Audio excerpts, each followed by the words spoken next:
క్రీస్తునాథుని యందు మిక్కిలిగా ప్రేమింపబడుతున్నటువంటి క్రైస్తవ విశ్వాసులారా, ఈరోజు పట్టణాలు అపోస్తుల కార్యములు 14వ అధ్యాయము, దర్శనాగ్రంథము 21వ అధ్యాయము, అలాగే యోహాను శుభవార్త 13వ అధ్యాయం. ఈ విషయాలన్నీ కూడా మనం చూస్తే ఒక గొప్ప పసందైనటువంటి ఒక అనుభూతి కలుగుతూ ఉంది మనందరికీ కూడా. స్వర్ణ యుగానికి ఒక బంగారు బాట వెయ్యాలి అని చెప్పి మనందరిని కూడా ఆహ్వానిస్తూ ఉంది. ఎందుకంటే 2వ పట్టణంలో మనం చూసినట్లయితే దర్శనాగ్రంథంలో 21వ అధ్యాయంలో అక్కడ మొదటి 5 వచనాలలో యోహాను గారు ఒక దర్శనాన్ని గాంచుతూ ఉన్నారు. అంతట నేను క్రొత్త దివిని క్రొత్త భువిని చూచితిని, పవిత్ర నగరమైన నూతన యెరూషలేమును గాంచితిని. అది ఎంతగా వివరిస్తూ ఉన్నారు అంటే, గొప్పగా తన భర్తను చేర మంచి వస్త్రధారణలో ఉన్నటువంటి ఒక యువతి వలె ఉన్నది. యెరూషలేమును, పవిత్ర నగరమైనటువంటి నూతన యెరూషలేము నగరమును గాంచి తిని. అయితే మన జీవితంలో కూడా అంతే. ప్రభు యొక్క గొప్ప అద్భుతమైనటువంటి ఆ దర్శనాలు, లేకపోతే ప్రభు ఇచ్చినటువంటి గొప్ప నూతన వస్త్రమైనటువంటి బప్తిస్మము ద్వారా మనందరము కూడా నూతన బిడ్డలుగా ఆయనలోనికి వెళుతూ ఉంటాం. కానీ మనము ఆదిలో వలె, ఆది తల్లిదండ్రుల వలె ఏ విధంగా దేవునికి అవిధేయతగా, అలాగే పాపము కట్టుకున్నటువంటి వాళ్ళ వలె మన జీవితంలో కూడా ఈ నూతన వస్త్రము ధరించి ఉన్నటువంటి మనందరము, అనగా జ్ఞానస్థానములో దేవుని బిడ్డలుగా పరిగణింపబడినటువంటి మనందరము కూడా ఒక్కొక్కసారి ఈ నూతనమైనటువంటి ఆ దృశ్యాలను కోల్పోతూ ఉంటాం. మన పాపములో, మన భాష ద్వారా, మన చేష్టల ద్వారా, మన కార్యక్రమాల ద్వారా సైతానుకు లోబడినప్పుడు ఇవన్నిటిని కూడా మనం కోల్పోతూ ఉంటాం, పవిత్రతను కోల్పోతూ ఉంటాం. కానీ ఇక్కడ ఈ పాస్కా కాలములో ప్రభువు పుత్థాన వెలుగుతో మనలందరినీ పవిత్రపరుస్తూ ఉన్నాడు. అందుకనే మనం చూస్తూ ఉంటాం యెషయా గ్రంథంలో 65వ అధ్యాయంలో అక్కడ 17వ వచనంలో కూడా మనం చూస్తూ ఉన్నాం. ఒక నూతన సృష్టిని ప్రవక్తలు కూడా వారందరూ కూడా ప్రకటించి ఉన్నారు.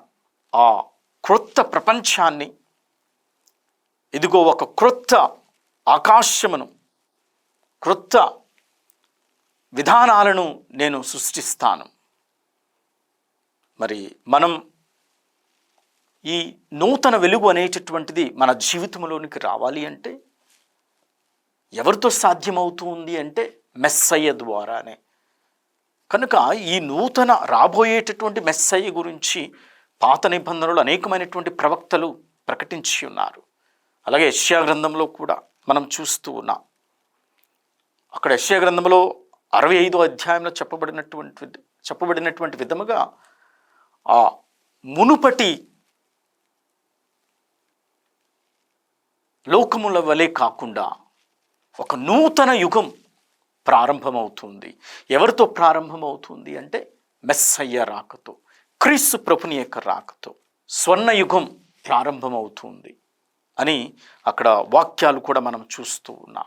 ఈ స్వర్ణయుగం అనేటటువంటిది దేని మీద నిర్మితం అవుతుంది అంటే ఆ మెస్సయ్య రాకతో, తన ఉత్థానముతో, ఆ ఉత్థాన ప్రభుడైనటువంటి క్రీస్తు ప్రభు వెలుగు మీద ఈ క్రొత్త అధ్యయనం క్రైస్తవ విశ్వాసంలో మొదలవుతుంది అనేటటువంటి అర్థాలను మనం చూస్తూ ఉంటాం. అలాగే ప్రియమైనటువంటి విశ్వాసులారా, క్రీస్తు ఉత్థానముపై అనేకమైనటువంటి విషయాలు మనం ఈ పాస్కా కాలాలలో ధ్యానం చేసుకుంటూ ఉన్నాం. క్రీస్తు ఉత్థానమే లేకపోతే మన విశ్వాసమే ఏపాటిది? పౌలు గారు కూడా తన సాక్ష్యాన్ని ఇస్తూ ఉంటారు. కనుక క్రీస్తు ఉత్థానముతో సాతాను యొక్క సంకెళ్లను త్రెంచి ఉన్నాడు. సాతాను యొక్క శక్తిని తీసివేసి ఉన్నాడు ప్రభు. కనుక ఈ మానవ జీవితానికే, మానవాళికి నూతన జీవితాన్ని ఇచ్చింది పునరుత్థానం. ఇక నుండి మనిషి జీవనానికి భౌతిక మరణం అంత్యము కాదు అనేటటువంటి గొప్ప విషయం పునరుత్థానం మనకు విసిద్ధపరుస్తూ ఉంది. ఇక నుండి ఈ భౌతిక మరణం దివ్య జీవనానికి దారి తీస్తుంది అనేటటువంటి గొప్ప విశ్వాసం మనకు ఈ పునరుత్థాన కాలం, క్రీస్తు ప్రభుని పునరుత్థానం మనకు ఎరుగపరుస్తూ ఉన్నాయి. ఇది ఎప్పుడు జరుగుతూ ఉంది? మనము కూడా క్రీస్తు ప్రభు లేగానే ఆ పునరుత్థానం అవుతూ ఉంటాం. ఆయన ఆహ్వానిస్తూ ఉంటాడు. క్రీస్తు ప్రభుని యొక్క వెలుగులో పాలు పంచుకుంటూ ఉంటాం. అలాగే పునరుత్థానమైనటువంటి విషయాలను మనం ఎప్పుడు నమ్ముతూ ఉన్నాము అంటే, క్రీస్తు ప్రభుని యొక్క పునరుత్థానంలో మన ఆశను, మన యొక్క విశ్వాసాన్ని వెళ్ళబుచ్చినప్పుడే, క్రీస్తును విశ్వసించినప్పుడే ఇది జరుగుతూ ఉంది. మరి ముఖ్యంగా మన మృతుల స్మరణ అప్పుడు కూడా ఆ యొక్క స్తుతి గీతంలో ఈ యొక్క విషయాన్ని మనం తేటతెల్లపరుస్తూ ఉంటాడు గురువు. ఈ భౌతిక దేహం ఇప్పుడుతోనే అంతమవటం లేదు, ఆరంభమవుతుంది.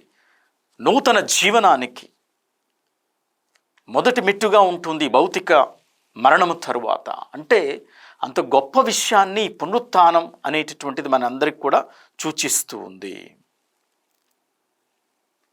అలాగే 2వ పేతురు రాసినటువంటి లేఖలో మనం చూసినట్లయితే 3వ అధ్యాయంలో నీతికి నిలయమైనటువంటి క్రొత్త దివి నుండి నిర్మాణానికి మనందరం కూడా కృషి చేయాలి. అందుకనే కదా క్రొత్త స్వర్ణయుగం అనేటటువంటిది క్రీస్తు ప్రభు పునరుత్థానంతో తిరుసభలో, క్రైస్తవ విశ్వాసములో మొదలవుతూ ఉంది. దేవునితో కలిసి మనం సంఘ నిర్మాణ చేయాలి. సాతానుతో కలిసి మనం చేయలేం. నీతి నియమాలు కలిగినటువంటి సంఘము కావాలి అంటే దేవునితోనే పనిచేస్తూ దీన్ని నిర్మించుకోవాలి. క్రీస్తు వేసినటువంటి పునాది అనగా పునరుత్థానం మీద మన విశ్వాసాన్ని నిర్మించుకోవాలి.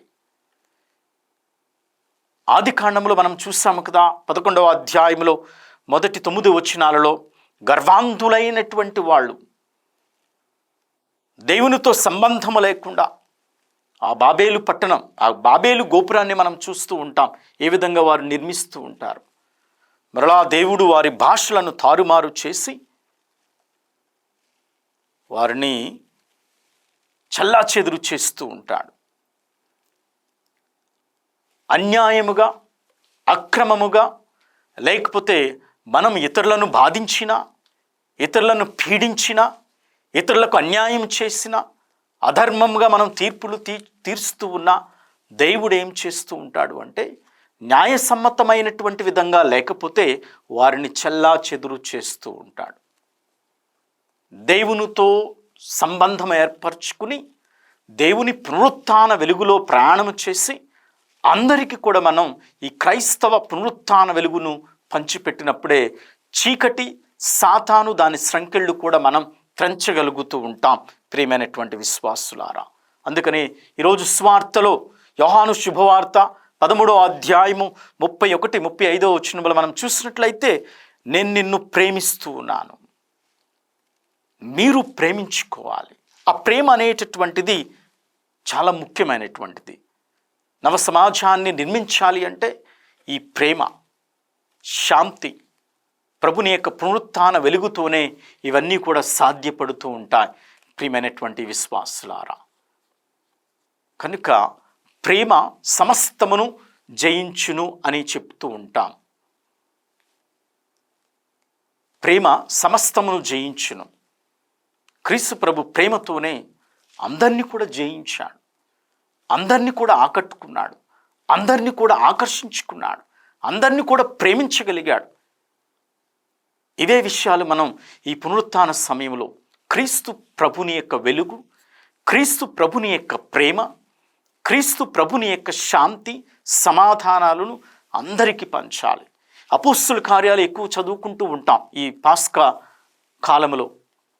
ఎందుకు అంటే వారు నమ్మినటువంటి, వారు చూసినటువంటి విషయాలు ప్రకటన చేయాలి. క్రీస్తు ప్రభు గురించి, స్వార్థ గురించి వ్యాపింప చేయాలి. మనము కూడా జ్ఞానస్థానం పొందినటువంటి ప్రతి ఒక్కరము క్రీస్తు ప్రభుని యొక్క స్వార్థను ప్రకటన చేయాలి అంటే మనం దేవునితో సంబంధం ఏర్పరచుకుని ఆ ప్రభు సామ్రాజ్యాన్ని నిర్మించాలి అంటే దేవునితో మాత్రమే సంబంధికులై జీవించాలి. సాతాను బిడ్డలుగా జీవించకూడదు. ఆ ప్రేమను పంచగలగాలి. నీ శత్రువును కూడా మన్నింపగలగాలి. శత్రు శేషం అనేటటువంటిది ఉండకూడదు. అందరినీ దేవుడు ప్రేమించాడు. క్రీస్తు ప్రభు ముఖ్యంగా ప్రతి ఒక్కరిని, తను హింసించినటువంటి ప్రతి ఒక్కరిని కూడా ఆయన గేలి చేసినటువంటి వాళ్ళు, అవమానపరిచినటువంటి వాళ్ళని ప్రతి ఒక్కరిని కూడా ఆయన ప్రేమించగలిగి ఉన్నాడు. కాబట్టి క్రైస్తవులుగా మనము కూడా ప్రతి ఒక్కరిని ప్రేమించగలిగితేనే నిజమైనటువంటి క్రైస్తవులుగా మనం జీవించగలం. క్రీస్తు ప్రభు పునరుత్థానాన్ని 10 మందికి కూడా పంచగలం. కనుక ఈ కృపావరాల కోసం ఈ పాస్కా కాలంలో ప్రభునితో ప్రార్థన చేసుకుందాం.